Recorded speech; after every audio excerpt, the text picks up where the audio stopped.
ده شكل القله بعد ما خلصت مرحله مرحله. طبعا زي اه ما قلت لهم هتدخل في الفرن اه وتطلع بعد الساعتين، اه ويطلع المنتج النهائي قله طبيعيه جدا جدا زي اللي احنا عارفينها. شغال في المهنه دي بقالي 25 سنه، اتعلمتها عن والدي.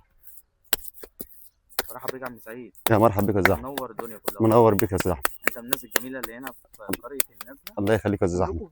كل واحد بيعمل منتجات مختلفه عن التاني، كل اه واحد ليه لمسه في الشغل بتاعه. كل واحد بيصنع. انت هتورينا ايه بقى النهارده في التقرير بتاعك؟ هعمل لك كل النهارده. هتعمل لي قله حلو بقى، لان القله اصلا مطلب جماهيري، اه والناس بتحب القله وبتحب ميه القله.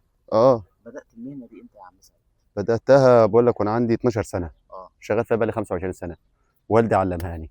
يعني ورثتها ابا عن جد. اه ما شاء الله. اجيال بيطلعوا يعني بنعلم اجيال، يعني والدي علمني وكده بيتعلم اتعلم وكله شغال.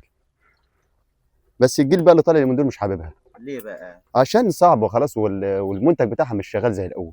دي ارض زراعيه بنجيب منها الركش، تمام. بنخمرها في الحفره دي بتقعد 24 ساعه. وبعد كده نمد نحط عليها ماده اسمها رماد. اسمها رماد. رماد لازم نحط عليها ماده بتاع رماد بتاع الزير. بتاعت الزير اه بتدخل في الزير برضه. ايوه نحط عليها ماده الرماد. الرماد ده ايه فايدته في ان هو يدخل في الطين او في الرماد ده عشان يديها الماده بتاعتها لازم عشان اعرف اصنع منها الحاجه اللي انا عايزها. لما الرماد ده مش عارف اصنع الحاجه اللي انا عايزها. تمام. بيديني ملوكه للطينه. ملوكه للطين. عشان اعرف اصنع، وعشان لما يخش الفرن ويتحرق ما يحصلش فيه ماده كسر. ليه الميه بتاعتنا في الفخار مختلفه عن اي ميه ممكن تشربها؟ صحيه. انا في واحده جاتني هنا قالت لي انا عايزه حاجه، الدكتور قال لي لازم جوزك يشرب حاجه من اسمها الفخار. قالت لك انا عايزه حاجه جوزك يشرب منها من الفخار. قلت لها ليه الحاجه دي؟ عشان جوزك يشرب منها من الفخار. قالت لي هي قالت لي افضل حاجه يشرب من الفخار عشان الميه مفضله يشرب منها انها مكرره، لا البلاستيك ولا اي حاجه. ده البق بتاعها. وبعد كده تقعد ساعتين وترجع بقى تقلبها تعمل لها القعده بتاعتها من تحت الكرسي بتاعها. يعني انت اصلا ما تطلعش مره واحده. ما ينفعش. لا يعني هي كده قطعتين ولا قطعه عشان ابقى فاهم؟ دي قطعه واحده، فاضل لها قطعه ثانيه تتقلب يبقى القطعه الثانيه. بتعمل مرحلتين. يعني هي بتتعمل على مرحلتين. ده كده الجزء الاول خالص بتاعها اهو.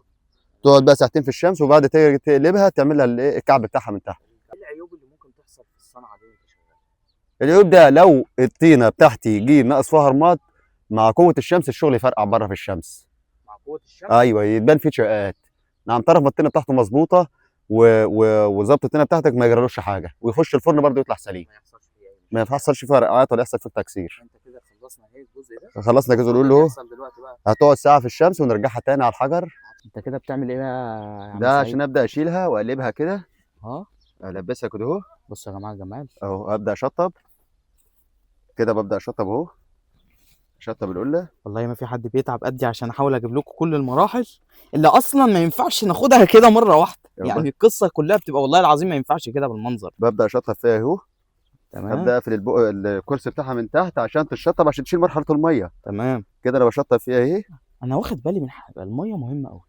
الميه داخله في كل حاجه، الميه كل لحظه لازم نحط ميه. لا الميه لازم تشتغل بالميه. الشغلانه دي الاول كانوا بيشتغلوا بالزيت، الفراعنه. تمام. كانوا بيشتغلوا بالزيت. يبقى جه الفرعون لما الزيت اتمنح قال لك هوكل العيال منين؟ بكى. لما بكى الدمعه بتاعته نزلت على التراب، بلت التراب. بلت التراب بدا يسامحها بالميه. شفت الجمال يا جماعه؟ شفت الناس اللي عندها الحكاوي، الناس اللي قاعده هنا عصرت ابائها واجدادها عندهم حكاوي والله العظيم ما تتعد. دي كده شكل القله النهائي. طبعا زي ما قلت لكم هي ممكن تتكسر عادي جدا، وارد، لان احنا طبعا انا قلت لعم سعيد هنا يطلعها بدري لان القصه بتاخد وقت يا جماعه، فبنحاول نعرض لكم على قد ما نقدر المنظر النهائي. ده شكل القله بعد ما خلصت مرحله مرحله. طبعا زي ما قلت لهم هتدخل في الفرن وتطلع بعد الساعتين ويطلع المنتج النهائي قله طبيعيه جدا جدا زي اللي احنا عارفينها وبنشوفها في المساجد وبنشوفها في الشوارع.